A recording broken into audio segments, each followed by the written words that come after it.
middle of the country. Let me bring in Wisconsin Congressman Mark Pocan, who sits on the House Budget Committee. Also with us tonight, Scott Paul, president of the Alliance for American Manufacturing. Gentlemen, great to have you with us tonight. Congressman, I want to know what your constituents are saying in Wisconsin, in the middle of the country. Are they even aware of Fast Track and TPP, and are they paying attention to it? Ed, they're very aware of it. Just a couple weeks ago, I had listening sessions in 6 counties. I think every single listening session, this came up as an issue. In fact, in Lafayette County, the biggest town in Lafayette County is 2,400 people. They just lost a company with 36 jobs that's going to Mexico, and they applied for trade adjustment assistance. So we're still seeing that. If you think about that, that 36 jobs in Darlington is like losing 3,600 jobs in Madison, also in my district. So this is a big issue people talk about. Everyone, Democrat or Republican, should be standing against a trade deal that we don't know enough about and doesn't have protections for labor, environment, has these tribunals, doesn't have currency manipulation, go on and list. There's many reasons to oppose this. Congressman, do your constituents in Wisconsin, in the middle of the country, are they curious about President Obama's reversal on this? Are they talking about it? I've got asked several times while we did the listening sessions, again, as an example, why does the White House support this? And, you know, I think this question was asked of the gentleman who did trade for President Reagan, who now opposes these trade deals.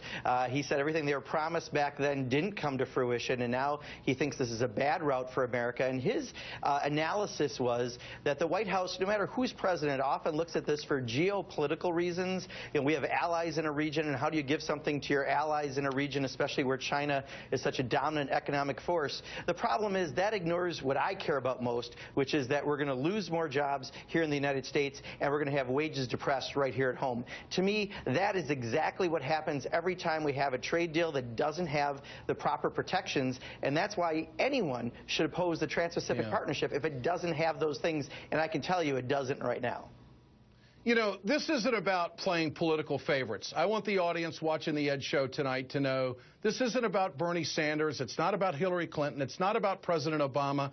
It's about those folks out there across America who are in this American economy and their future and their stability. That's what this issue is about.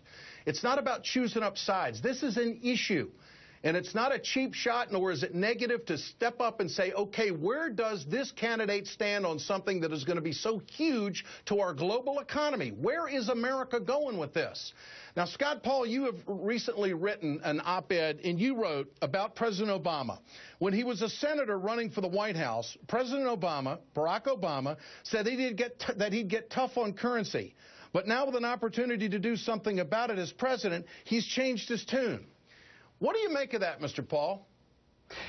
Well, I'd like to see more of the Barack Obama of 2007 and a little less of what we're seeing today. If he was true to his words in 2007, and I would add, if Senator Clinton is true to the words that she spoke back in 2007 as well, there'd be no doubt that this process, the TPA, the Fast Track Authority, and the agreement, the Trans-Pacific Partnership, would look a lot different than they are today, and that they would represent the interests of working people.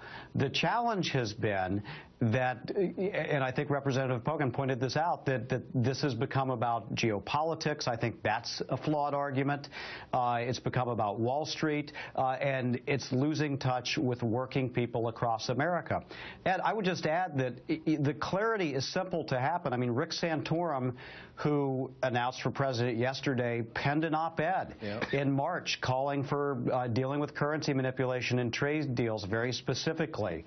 There's an amendment that narrowly passed last week that could have been a game changer on this. And I would like to hear Senator Clinton talk in the way that she did in the 2007 campaign about this with greater clarity. And I'll just say this. I think the voters in Iowa and New Hampshire expect an answer. I think they'll be asking her consistently, and I hope they receive one.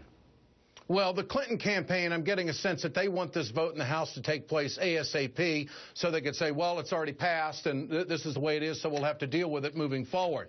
No.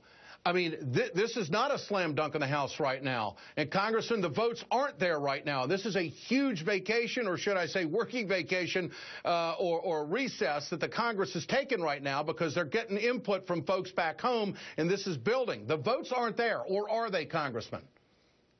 No, in fact, they will pull a vote when the White House and the Republican leadership and Paul Ryan think they have the votes lined up. But I can tell you on the House Democratic side, there are only maybe 20 people right now who are at the yes, and all the rest of us are at a small number of undecided. And I can tell you that this is something that on the Republican side, we think we might have at least 60 votes and growing who don't want to give up our sovereignty through some of the provisions you talked about, the tribunals and other issues. So this is not a slam dunk. We're going to fight this to the last breath we have. And I hope that we are successful, because we are hearing it from our districts that people don't want this. There are simply not real constituents who say, I think you should pass this. Okay. Now, back to the currency manipulation for a moment. China and Japan are big players in this deal. Scott Paul, be very clear. They have a record of currency manipulation, correct? And also that Hillary Clinton has said that currency manipulation has to be addressed. Well, in this trade deal, it is not addressed. So how much more information does Hillary Clinton have to take a definitive stance on this issue? Your thoughts? Ed, it's very clear, and again, this is something that Democrats and Republicans largely agree on. We have American businesses and labor that agree on this point as well. And even if you don't think that China or Japan are manipulating their currencies today, just as some smart people say, you don't throw away your umbrella when it's sunny outside, because it's going to rain again. They have a pattern on this. They have a history. We have sky-high trade deficits with China and Japan. They cost American jobs.